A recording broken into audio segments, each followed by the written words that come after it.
Welcome to YouTube to another episode of on yours truly, the Geek Life. Today we'll be taking a look at just a little bit of D&D Beyond, which has become one of the most popular ways of looking up rules, making characters, things of that nature. And we'll be just taking a look at how to create a basic character on D&D Beyond, and maybe even why you should at least take a look at D&D Beyond if you never used it before. But before we head there, don't forget, hit that subscribe button, hit that notification bell, and comment on down below on what you think about D&D Beyond and maybe even ways that it's benefited you or your campaign. Without further ado, let's get to it. You can create a character up here, which is where we want to go to. Now, of course, you want to get the digital version of the PHPs, Anathars, Tashas, Eberron, all that stuff, depending on exactly what races and classes that you need. So once we get here, here's basically the first little table of options that you have for just what do you want to allow within your character. So let's start off with the name. What do you think is a strong name as we're thinking about building a fighter here? Arnold Strong Arms. How about that? Arnold Strongarm it is. He's the strong arm of the law. Of course, we can load our portraits here, either using something that we already have on our computer, tablet, whatnot, or we can come up with a pre-made portrait that we want depicting whatever we might wish. So let's say, what do you think might be a good race for this dude? Maybe a Dragonborn? Sure, we can do a Dragonborn. So of course, within the next up, we have our sources. Basically, what type of like homebrew sources and that type of stuff do you usually allow within the D&D campaign or whatever that you're allowing? So usually just on the preset, it's just the MTG content and the Eberron content that's allowed. But if you want anything else, you could just click the little sliders here to pick and choose what you wish. Dice rolling is always good to see virtual dice. Optional features. Now, this is probably the first important thing. Unless your DM does not allow Tashas, then you always want to slide these two over it, as they will allow all the optional features from Tasha's Cauldron of Everything. So, advancement based on whatever your DM says, either milestone or XP. We'll keep it on milestone for now. Hit point type, either fixed or manual. So fixed, this option basically allows us to just, whenever we level up, just take the average of the hit die plus your con modifier plus whatever other homebrew content, tough feat, whatever you might have. The manual option is if you're actually rolling for your level up hit points. Yep, this one's another one that you want to make sure you discuss with your DM to make sure that half the party isn't doing fixed and the other half's doing manual. You guys are all on the same page about how you're going to do your hit points. So, yeah, that's definitely key. And as always, if you do decide to roll for your hit points, unless you have some good trust between you and your DM, you're probably going to be rolling that in front of your DM. So just make sure you know if you need to roll in front of other people or not. Yep.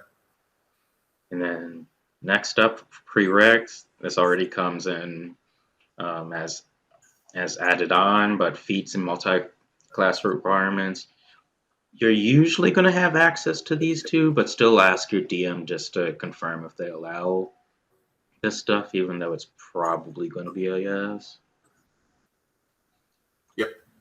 And then same with the show level scale spells. This gonna come already pre-made on, and this is just for spells like Cure Wounds, Flaming Spheres, stuff like that, where you can upcast them at a higher level for an added effect.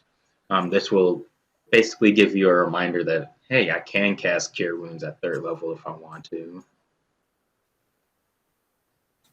When it comes to encumbrance type, this depends on how your GM does and utilizes encumbrance. So that's a whole another subset of rules to really go through based on your strength requirement. Basically, depends on if you can carry 18 great swords or not with a strength of 12. Probably not, but yeah, have that conversation to make sure that the party and the DM are all in agreement on whether or not encumbrance is on or not. Yeah. Same thing with the ignore coin weight. It's going to start off as off, so coin weight will be a factor, but this kind of goes under encumbrance as well. Talk to your DM about gold and pretty much money weight as well. Now, ability score modifier display. This will determine on how your ability scores look like, whether you want the actual scores on top or you want the modifiers on top. This has no effect on how the game is played. This is personal preference. It starts off with the modifiers in the top or the bigger bubble. So just choose whatever preference you have or whatever looks better to you. Yep. And then character privacy. You're probably going to keep it in public, but if you need to make a private character for whatever reason, this is where you do so. I believe to be able to share your character in campaigns, it needs to be public. Indeed. And then once you have everything here, you can either click the little next arrow here, or you can actually go to the next thing in the little top bar here, which will be the race. Usually just keep it in all sources. That'll give you everything, but if you want to look up something specific from Mythic Odyssey of Theros or something like that, you can look it up from there. So let's take a look at Dragonborn. But before we actually choose Dragonborn, just want to show y'all if your race has multiple sub-races, like for example how the Aasimar has the Protector Aasimar, the Scourge Aasimar, and whatnot, and you happen to click it, it'll bring a drop-down menu so you can choose your actual sub-race. So keep that in mind if you're choosing one of the multiple sub-race races. But since we're going with Dragonborn, we're not. So it just gives us the pop-up for actually able to read through what the Dragonborn actually gives us. And since this is what we are actually signing up with, we can choose the race. And it'll bring us to the next part of the race calculation, which is just some of how the calculations work for what the race offers. So in terms of the Dragonborn, we can choose our dragon's ancestry depending on what we might want to choose from here. So, and each of the different color or chromatic or metallic dragons have a different type of damage type for their breath weapon. So what do you think we should go with for our Dragonborn? What seems fun? Let's go with silver. Silver it is. So by that logic, if we need a silver weapon, can we just punch them through the gut? Right? Isn't that how that works? You're inherently silvered just by having your ancestry be a silver dragon. I like that logic. Makes me want to make a silver Dragonborn monk now. And then, of course, you could always just click on the drop-down menu to see what each thing does. Now, before we move on, because we chose to include the Tasha's Cauldron of Everything information, we have this thing next to our racial traits called Origin Manager, which gives us pretty much all the different optional items that came in Tasha. So generally with Dragonborn, you get a +2 to strength, +1 to charisma. But if we wanted to switch those abilities around, we just have to come to the Origin Manager, click on this, and once we go back to the racial traits, we'll see that we actually have a little item here that's saying, "Hey, you just switched something. Time to choose your options," and then we can choose to, let's say we want to increase Constitution instead of Charisma by 1, and still go with our Strength by +2. Then this will allow us to do that. Yep. So that's why I always say, as long as your GM is allowing Tashas, which 99% of GMs are probably going to allow Tashas, then don't forget to do the Origin Manager. Especially if you're a caster, that will allow you to use the spells from Tasha's. So next up, we can choose our class. So we got all the different types of classes here, but we're going to go with Mr. Fighty Man here. And then we got our typical fighter skills. So from my end, I like perception because I'm in the camp that if you can grab perception, grab it. For the other skill, what do you think we should get? Let's go with intimidation. Intimidation, big scary fighter. That's right. And then also, from being a level 1 fighter, we can choose a fighting style, including the ones coming from Tasha's. So let's see, how should we make this fighter? How should we specialize this dude in? Let's do 2-weapon fighting on this guy.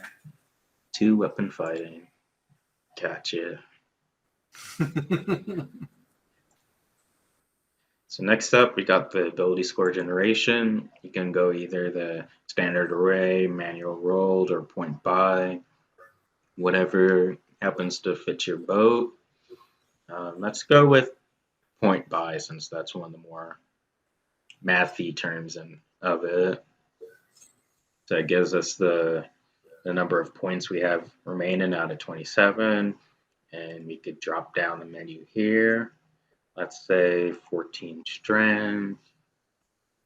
Let's say 12 dex, 15 constitution, maybe a 12 wisdom.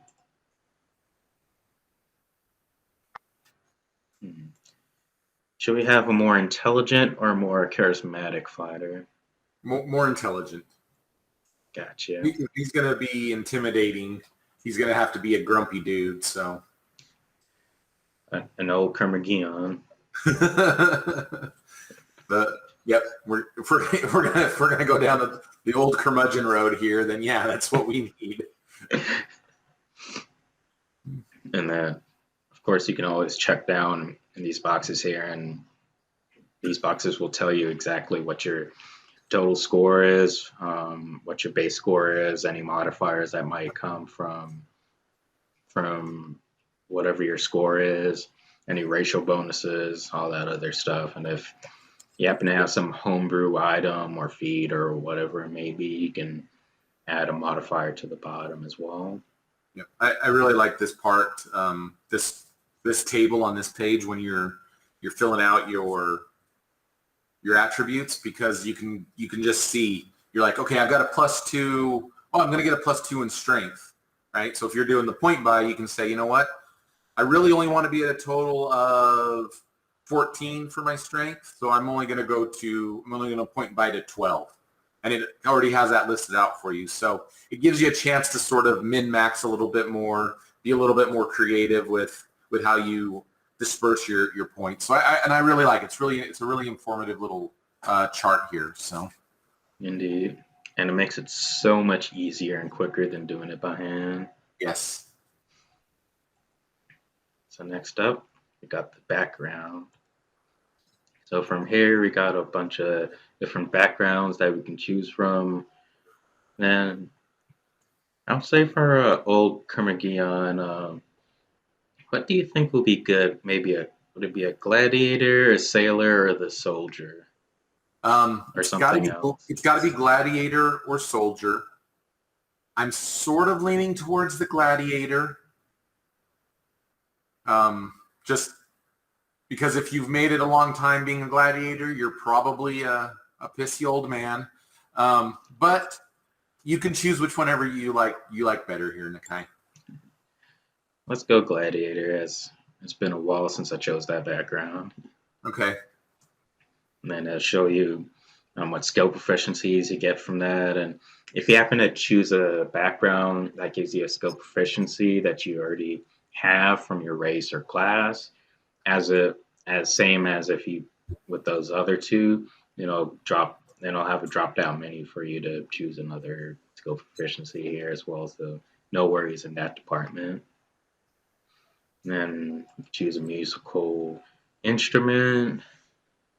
Let's Really see. interesting that the gladiator gets a musical instrument and a disguise kit. Very interesting. I can now disguise myself as a bard before I beat you with my greatsword. Exactly. Speaking of beating, let's go with the drum. All right. So we can beat our enemies like a drum. And then, of course, you can add in your physical characteristics, your alignment stuff, all of your bonds and flaws, all that stuff here as well. So next up, you got your equipment. You can choose either equipment, the standard equipment, or the gold. Let's head with the equipment just to keep this part simple.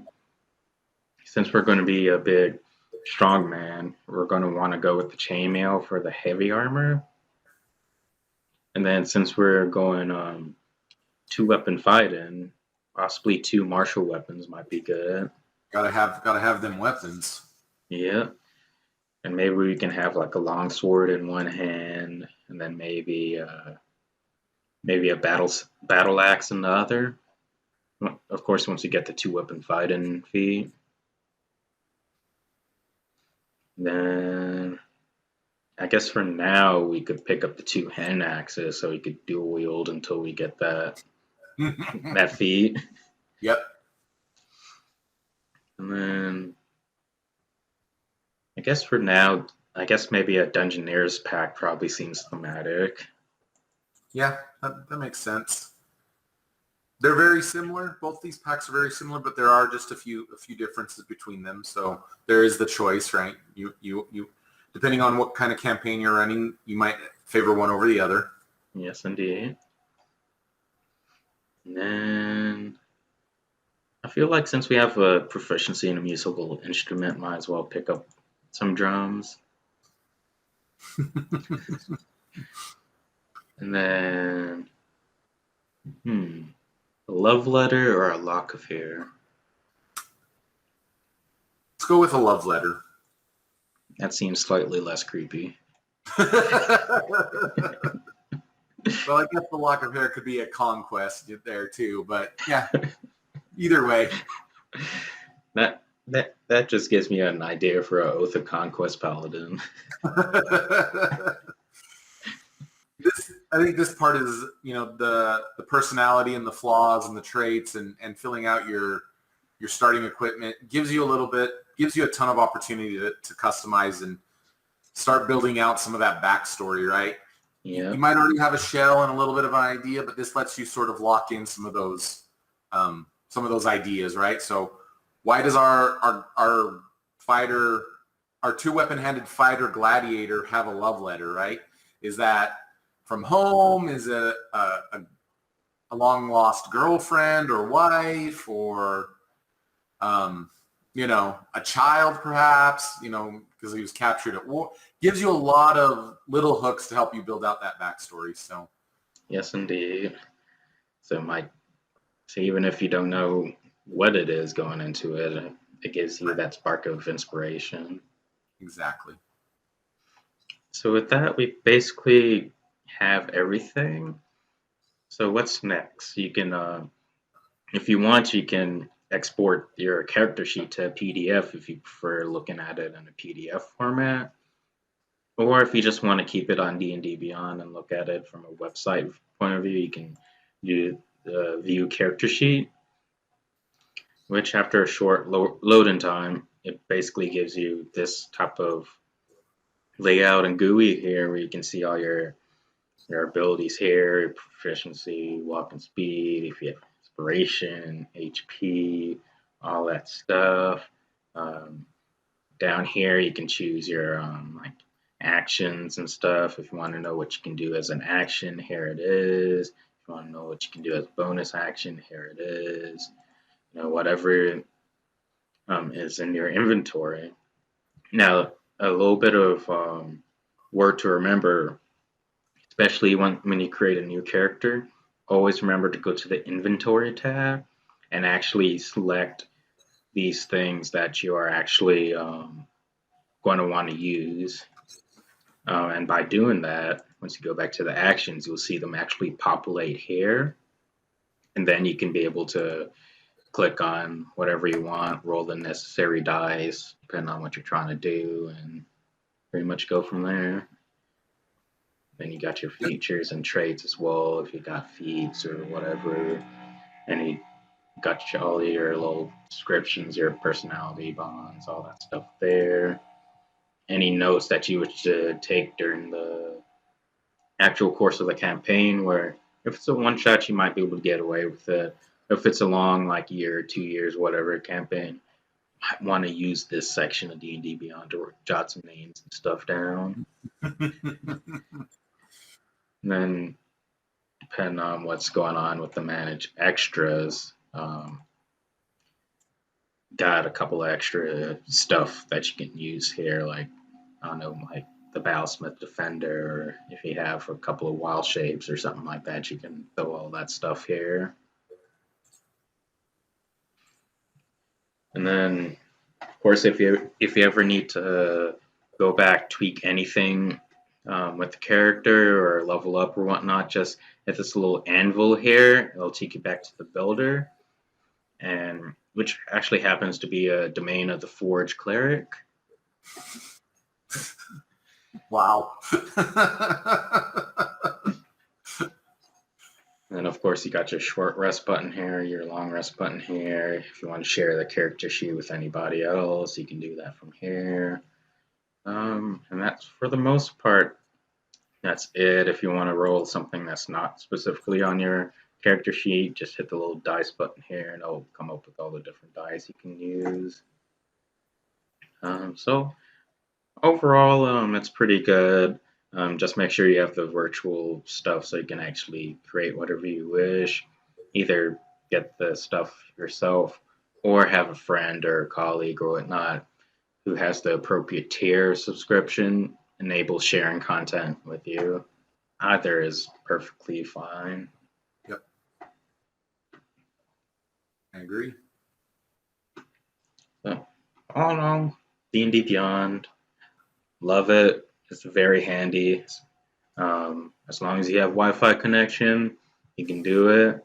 And D&D Beyond does have a collected app that you can use on your phone, where you can access all the rules, your character sheet as well for any and all of your characters. Yeah, it is an amazing tool, very handy, and it lets people that are addicted to creating characters be able to do it whenever they want. So you mean folks who are addicted to characters like 41 out of Unlimited?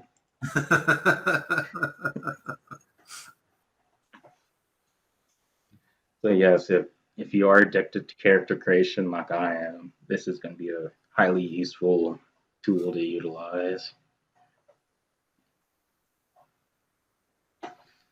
Yep. So with that, definitely use D&D Beyond. And if anybody from D&D Beyond is watching this, feel free to sponsor this video as well. Shameless, huh? But all jokes aside, D&D Beyond is a pretty good tool. I highly suggest everyone at least taking a look into utilizing it. Yep, I agree. Yeah. And with that, we'll close out today's video. And as always, make sure y'all keep our lives geeky.